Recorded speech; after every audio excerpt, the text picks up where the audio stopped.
Hello everyone, myself Shankar Kumar, Assistant Professor, Civil Engineering Department. Today we discuss about another part of RCC objective. This is a basic question on which basic question of reinforced cement concrete. In this we have to discuss some important basic question which is very important for your examination. आप चाहे किसी भी exam की preparation कर रहे हो JEE level का, उसमें भी आपको ये बेसिक क्वेश्चन के रूप में आपका काम आने वाला है. अगर सेमेस्टर एग्जाम का प्रिपरेशन करें तो आपके लिए बहुत ज़्यादा इंपॉर्टेंट होने वाला है. ठीक है, तो before the start this video I request you to all please subscribe my channel and like and share to your friends. तो आज का क्लास स्टार्ट करते हैं, जिसमें first one is in a singly reinforced beam if the permissible stress in concrete reaches earlier than that in steel the beam section is called. मतलब ये एक statement है.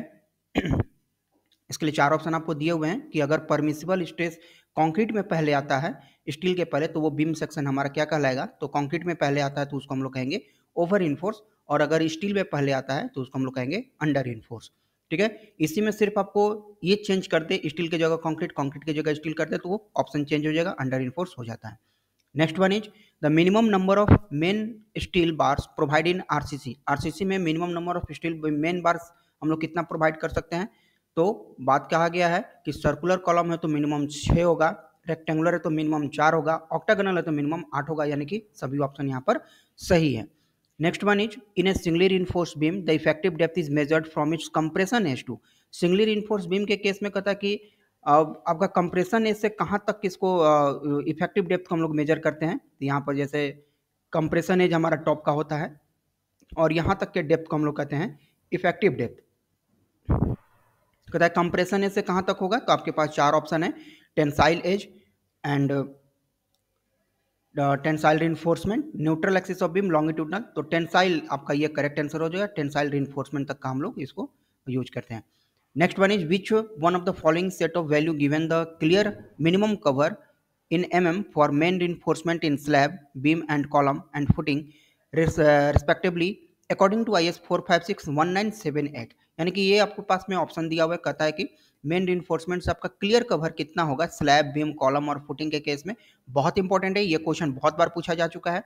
तो इसमें जो करेक्ट ऑप्शन होगा 15, 25, 40 और 75 का. ठीक है, याद रखिए कि ये जेई और ए लेवल के एग्जाम में भी इस तरह के क्वेश्चन आते हैं, तो ये आपके लिए बेनिफिशियल है. ठीक है, तो इसको आप इग्नोर ना करें. Next one is modulus of elasticity of M25 concrete as per IS 456-2000. Modulus of elasticity आपको निकालना है इसी की वैल्यू, तो उसमें आप निकालेंगे तो आपका जो पास करेक्ट ऑप्शन होगा ये आगा 25,000 मेगा पास्कल. ठीक है, इसका एक फॉर्मूला होता है, वहाँ से हम लोग इसको कैलकुलेट करते हैं. उम्मीद है कि आपको ये चीज़ें पता जरूर होंगी. Next one is the total tensile force at the time of failure of concrete beam section of width B is. total tensile force क्या होगा, तो ये डायरेक्टली फॉर्मूला यहाँ से पूछा हुआ है. तो कंप्रेशन में होता है 0.36 FCK x इंटू बी, और टेंसाइल के लिए 0.87 FY इंटू AST होता है. ये आप भली बात है इसके बारे में जानते होंगे अगर आप सिंगली डब्ल्यू ये सब अगर आप पढ़ चुके हैं तब. Next one is as per provision of IS 456-2000 in the limit state method for design of beam, the limiting value of depth of neutral axis in a reinforced concrete beam of effective depth D is given as. इस case में क्या होगा, limiting depth की एक्सयू limited की value यहाँ से पूछा जा रहा है. एक्सयू लिमिटेड क्या होता है, तो एक्सयू लिमिटेड के बारे में ये फॉर्मूला भी सही होता है, ये फॉर्मूला भी, सभी फॉर्मूला सही है. तो एनी ऑफ द अबव हो जाएगा, depend on the grade of steel, यानी कि आपका डी ऑप्शन इसमें सही हो जाएगा. ठीक है, एक्सयू लिमिटेड के बारे में यहाँ से आपसे पूछा गया. Next one is target main strength of M25 concrete is. M25 का टारगेट मेन स्ट्रेंथ क्या होता है, तो ये भी एक फॉर्मूला पर बेस्ड है. अगर फॉर्मूला आपको पता है तो आप बना पाएंगे, और नहीं फॉर्मूला पता है तो आप नहीं बना पाएंगे. MPa यहाँ पर नोट कर लेंगे कि MPa में ये यूनिट होता है न्यूटन पर mm स्क्वायर में. ठीक है, तो ये 31.60 होता है इसके लिए. नेक्स्ट वन है shear enforcement in beam is not provided in the form of. Shear enforcement इसमें से किस फॉर्म में नहीं प्रोवाइड किया जाता है, तो इंक्लाइंड स्टीरअप जितने होते हैं सबको हम लोग शियर रिइंफोर्समेंट को ही स्टीरअप हम लोग प्रोवाइड करते हैं. तो हैंगर बार्स जो होते हैं इसको नहीं करते हैं, इसमें आपका करेक्ट आंसर हो जाएगा हैंगर बार्स. नेक्स्ट वन है the flexural strength of M40 concrete as per IS 456-2000. तो अगेन यहाँ पर फ्लेक्चरल स्ट्रेंथ के लिए भी आपके पास में फॉर्मूला होता है. यहाँ पर उसको फ्लेक्चरल स्ट्रेंथ को हम लोग कैलकुलेट कर सकते हैं एक फॉर्मूला की हेल्प से, जिसके लिए आपका करेक्ट आंसर होगा 4.427. ठीक है, ये सब जो है ना, देखिए यहाँ पर टारगेट मेन स्ट्रेंथ फॉर्मूला है एफ सी के प्लस 0.625 सिग्मा में आता है, तो सिग्मा की वैल्यू आप यहाँ पर पुट करते हैं तो 31.60 आ जाता है।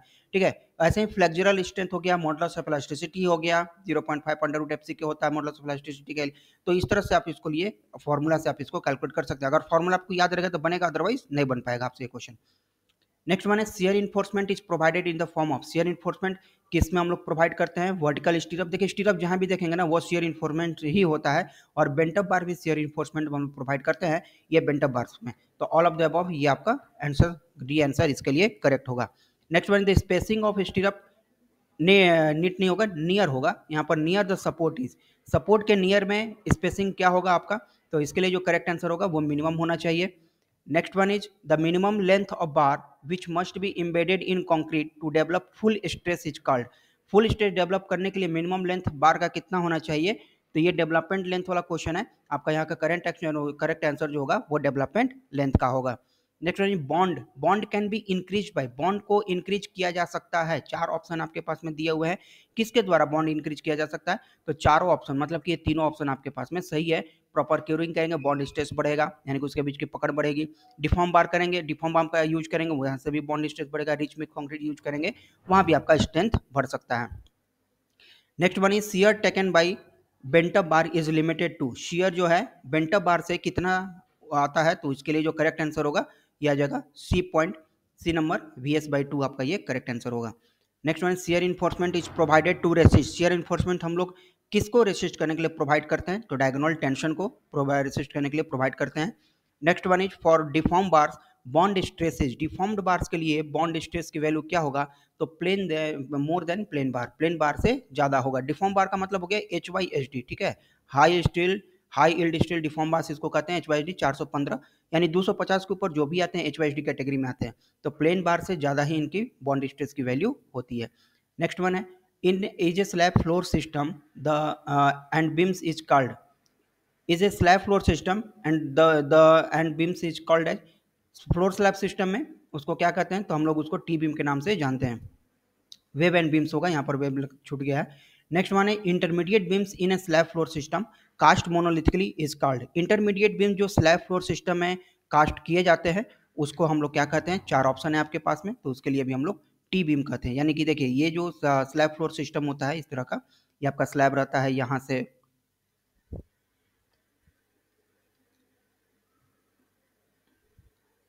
हाँ स्लैब फ्लोर सिस्टम में इस तरह से बीच बीच में जो आपका बीम जो कास्ट किया जाता है, तो इसी के बारे में पूछ रहा है कि इसको हम लोग क्या कहते हैं। ठीक है, तो ये आपका एक टी बीम, यहाँ से यहाँ जो है ये टी बीम की तरह एक्ट करता है, तो यही आपसे पूछा हुआ है। Next one the portion of slab which act with the beam is called, portion of slab with act with the beam is called, उसको हम लोग क्या कहते हैं, तो उसको हम लोग फ्लेंज बोलते हैं, यानी कि स्लैब का वो पोर्शन जो कि बीम की तरह एक्ट करता है उसको हम लोग फ्लेंज के नाम से जानते हैं। नेक्स्ट वन है for simply supported beam L naught is equal to, L naught की वैल्यू पूछ रहा है, तो वो एल नॉट जो होता है आपका distance from zero bending moment को भी दर्शाता है, तो वो एल के बराबर होता है सिंपली सपोर्टेड के केस में। कंटिन्यूअस में अलग होगा, फिक्स बीम में अलग होगा, इसकी वैल्यू चेंज होते रहती है। नेक्स्ट वन है for a continuous T beam ratio of effective span to effective depth of beam should be less than the, तो किससे लेस होना चाहिए, कंटिन्यूअस के लिए 26 होना चाहिए, 7, 20 और 26 होता है सिंपली सपोर्टेड कैंटिलीवर कंटिन्यूअस के केस में। ठीक है, तो ये आपका जो है ये कंटिन्यूअस के लिए आपका 26 होता है। Next one is moment of resistance of a T beam is large due to large of compressive area of flange. देखिए ये सभी आपके इंपॉर्टेंट क्वेश्चन जरूर है, और अगर आप चैनल पर नए हैं तो चैनल को जरूर सब्सक्राइब कर लें, और वीडियो अच्छी लगे तो लाइक और शेयर जरूर करें। ठीक है, ये आपके आने वाले एग्जाम के लिए बहुत ज़्यादा इंपॉर्टेंट हो जाते हैं, तो इसके लिए आपको थोड़ा सा एक बार प्रैक्टिस जरूर करके जाना चाहिए। इतना मैंने बेसिक क्वेश्चन दे दिया कि बेसिक में इससे ज़्यादा आपसे नहीं पूछा जा सकता है। नेक्स्ट वन है the overall depth of simply supported beam T beam is assumed as, तो ओवरऑल डेप्थ को जब हम लोग डिजाइन करते हैं टी बीम को एनालिसिस के दौरान, तो हमें एज्यूम करना पड़ता है इसमें 1/12 से 1/15 स्पैन का जितना लेंथ होगा वहां पर हम लोग एज्यूम कर सकते हैं according to IS 456। Next one is the ratio of width of rib to the depth of rib is taken as, correct answer 1/3 to 2/3 आ जाएगा। नेक्स्ट वन है T beam action is achieved only if, T beam हम लोग कब achieve करते हैं, तो इसमें सारा ऑप्शन आपका सही है, slab and beams are cast monolithically हो तब टी बीम आपका अचीव हो जाता है, slab and beams effectively bonded together effective मतलब कि एक साथ बॉन्डेड हो टुगेदर, एक साथ में बॉन्डेड हो, तो फिर भी हमको टी बीम वहाँ पर अचीव हो जाता है। ठीक है, तो ये आपका तीनों ऑप्शन यहाँ पर सही है। Next one is if the neutral axis of T beam is in the flange it act as a rectangular beam of size. तो वहाँ पर बीम का साइज क्या होगा, जैसे यहाँ पर कहता है कि टी बीम जो है, कहता है कि अगर ये आपके पास में टी बीम है, हाँ ये आपका टी बीम कहता है इसमें न्यूट्रल एक्सिस अगर फ्लेंज में लाई करता है तो कहता है कि इसका एरिया क्या होगा, तो इसका एरिया देखिए यहाँ से यहाँ तक का तो ये बी होता है, और ये जो होता है आपका डेप्थ ऑफ फ्लेंज होता है, तो एरिया क्या हो जाएगा बी इंटू डी एफ में हो जाएगा। तो आपका करेक्ट आंसर हो जाएगा बी एफ इंटू डी, जितना भी आपका डेप्थ हो जाएगा फ्लेंज का एंड जितना आपका ऊपर का विड्थ है, तो ये आपका करेक्ट आंसर हो जाएगा। नेक्स्ट वन है L Y by L X slab में L Y by L X अगर लेस देन 2 हो तो उसको उस स्लैब को हम लोग किस नाम से जानते हैं, तो 2 वे स्लैब के नाम से जानते हैं। अगर ग्रेटर देन इक्वल टू 2 हो तो हम उसको 1 वे के नाम से जानेंगे। एल वाई क्या होता है लार्जर स्पैन और एल एक्स होता है लॉन्गर स्पैन। अगर ग्रेटर देन 2 होता है तो फिर इसको हम लोग 1 वे स्लैब के नाम से जानते हैं, इक्वल टू भी रहेगा तो हम लोग 1 वे ही कहेंगे। Maximum moment reinforcement is provided in, कहाँ पर मैक्सिमम मोमेंट में रिइंफोर्समेंट प्रोवाइड करते हैं, तो वो मिडिल स्ट्रिप में करते हैं। Next one is minimum reinforcement is provided in, minimum reinforcement हम लोग कहाँ प्रोवाइड करते हैं, तो एज स्ट्रिप में प्रोवाइड करते हैं। सारा का सारा ये स्लैब का पार्ट है, स्लैब वाले पार्ट में ये सब हम लोग प्रोवाइड करते हैं। Torsion reinforcement is not provided in, torsion reinforcement कहाँ नहीं प्रोवाइड करते हैं, तो अनरीस्ट्रेंड स्लैब में टोर्सन हम लोग नहीं प्रोवाइड करते हैं। Next one is accepted relationship between trade and riser. देखिए ये स्टेयर का क्वेश्चन है, स्टेयर से जो क्वेश्चन पूछे हैं, ट्रेड और राइजर का मतलब हो गया जो आपका स्टेप्स होता है सीढ़ी का, हाँ इस तरह का जो सीढ़ी का स्टेप होता है, तो जो ये राइजर वाला पार्ट है इसको हम लोग राइजर के नाम से जानते हैं। ठीक है, और जो हॉरिजॉन्टल होता है इसको हम लोग ट्रेड के नाम से जानते हैं। तो कहता है कि इसके बीच में क्या रिलेशन होते हैं, तो अकॉर्डिंग टू आईएस कोड जो राइजर है 150 से 200 होता है, ट्रेड होता है 300 से 400, तो दोनों का समेशन जो होता है, ये दोनों का समेशन 600 के बराबर होना चाहिए। नेक्स्ट है effective span of stair spanning in the same direction is landing is 2। इसमें जो होगा आपका करेक्ट ऑप्शन हो जाएगा ये गोइंग लैंडिंग। ये इफेक्टिव स्पेन का क्वेश्चन है, अगर आप स्टेयर पढ़े होंगे तो आप इजीली इसको अचीव कर सकते हैं, अदरवाइज आपके लिए बहुत टफ हो जाएगा ये क्वेश्चन अगर आप स्टेयर नहीं पढ़े हैं तब। ठीक है, लैंडिंग क्या होता है ये हमने स्टेयर वाले पार्ट में हमने बताया हुआ है, आप वो वीडियो देख सकते हैं। नेक्स्ट है dogleg stair design similar to, dogleg stair किसके सिमिलर हम लोग डिजाइन करते हैं, तो 1 वे स्लैब की तरह ही उसका हम लोग डिजाइन करते हैं। Next one in public staircase the riser height is usually kept as, riser height हम लोग कितना रखते हैं पब्लिक के लिए, तो 150 mm इसको हम लोग यूज करते हैं। जैसे रेलवे प्लेटफॉर्म हो गया, कोई मॉल हो गया, तो उसमें राइजर हम लोग ज़्यादा नहीं रखते हैं ताकि लोगों को चढ़ने उतरने में परेशानी ना हो, तो राइजर हम लोग वहाँ पर कम रखते हैं। ठीक है, next one is isolated footing can be provided under, isolated footing हम लोग कहाँ प्रोवाइड करते हैं, तो सिंगल कॉलम में हम लोग आइसोलेटेड फुटिंग को प्रोवाइड करते हैं। As per IS 456 minimum thickness at the edge of footing, minimum thickness footing के एज पर कितना होना चाहिए, तो 15 सेंटीमीटर आपका मिनिमम थिकनेस होना चाहिए एज के लिए। मैक्सिमम की बात नहीं किया गया, मिनिमम की बात किया गया यहाँ पर। ठीक है, isolated footing are design for, isolated footing हम लोग डिजाइन करते हैं किसमें, तो 1 वे शेयर बेंडिंग मोमेंट यानी सभी के लिए इसको हम लोग डिजाइन करते हैं। ठीक है, 1 वे शेयर का चेक लगाते हैं, ये सब चेक के लिए हम लोग चेक करते हैं, तो इसमें हम लोग सारा प्रोवाइड करते हैं। नेक्स्ट में as per IS codal provision critical section for 2 way shear is at the, critical section कहाँ पर होता है 2 वे शेयर में, तो करेक्ट आंसर हो जाएगा आपका half the effective depth from the face of the column. अपने फुटिंग वाले पार्ट में इसको हमने अच्छे से बताया हुआ है, आप फुटिंग वाला वीडियो देख लेंगे तो आपको ये चीज़ें सभी क्लियर हो जाएंगी। नेक्स्ट वन है area of tensile reinforcement in isolated footing is calculated in similar way as, हम लोग कैसे प्रोवाइड करते हैं, तो स्लैब की तरह ही हम लोग टेंसाइल इन्फोर्समेंट का यहाँ पे प्रोवाइड करते हैं फुटिंग में। Next one the minimum diameter of longitudinal bars in A column is, column में लॉन्गिट्यूडनल बार्स का मिनिमम डायमीटर कितना होना चाहिए, तो 12 mm होना चाहिए। नेक्स्ट वन है the number of bars in a circular column is, circular में नंबर ऑफ बार्स कितना होता है, मिनिमम की बात किया गया तो मिनिमम यहाँ पर 6 होना चाहिए, या नंबर ऑफ बार्स मिनिमम पूछे या नंबर नहीं पूछे, आपको मिनिमम इसमें 6 ही ऑप्शन लगाना है। नेक्स्ट है nominal cover in A column is, column में नॉमिनल कवर कितना देते हैं हम लोग, तो 40 mm यहाँ पर नॉमिनल कवर प्रोवाइड किया जाता है। Safe load carried by helical reinforcement column is, safe load हमारा क्या होता है इसमें, तो 1.05 times the load carried by the similar column with ties. Ties के केस में अगर आपका स्पायरल टाइज है 1.05 टाइम्स है, अगर नहीं होगा तो फिर 1.05 नहीं होगा उसमें।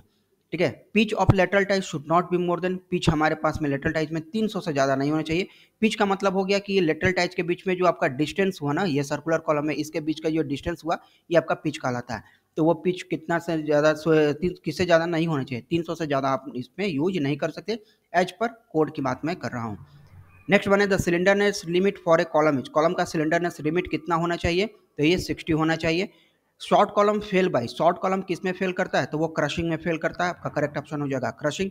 And the next one is spacing of longitudinal bars measured along periphery shall not exceed, तो वो हो जाएगा आपका स्पेसिंग लॉन्गिट्यूडनल के लिए 300 mm के लिए। And the next one is minimum grade of concrete for post tension work is, post tension work के लिए मिनिमम ग्रेड कितना होना चाहिए, तो आपके लिए M30 होता है, बहुत इंपॉर्टेंट है ये क्वेश्चन, आपको 110% आने के चांसेस है जो भी आप एग्जाम का प्रिपरेशन कर रहे हो उसमें बहुत इंपॉर्टेंट होता है ये। नेक्स्ट है pre tensioning is used for, pre tensioning हम लोग किसके लिए यूज करते हैं, तो पोल्स के लिए यूज करते हैं।